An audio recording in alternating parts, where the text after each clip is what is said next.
Now this is how you can show the green dot on Instagram.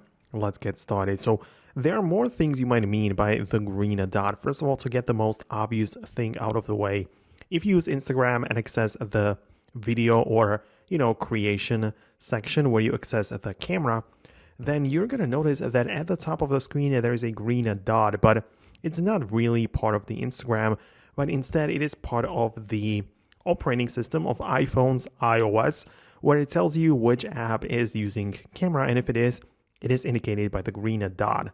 So you can see it right there in the control center as well that it's being used. But of course, this is not the main thing, as you probably are referring to what's called the activity status. And you can enable it or enable it inside of the Instagram. So you can get in there and go to your profile where you can find the 3 lines menu, like the hamburger menu in the top corner, which is technically your settings menu. So once you are inside of the settings, you can look for your account privacy and some other things which you can manage right there, but we essentially want to find the activity status. I find that the best way is to use the search tab right there, so you can literally just type in the activity status, and there's a toggle, so you can see that if you have it turned on, you can allow accounts that you follow and anyone you message to see when you were last active, or if you are currently active on Instagram.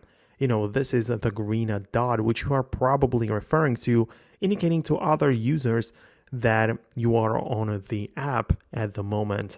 So I personally like to keep it turned off, but you can enable it and change it anytime you want directly inside of the settings right here.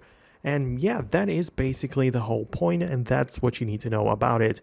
Let me know below in the comments if you are happy with the result right now, or if there is anything else you have kind of problem with, then leave a comment below. Perhaps I can take a look at it and make an updated video. Who knows, because I have a lot of tutorials. So stay tuned and I'll see you later.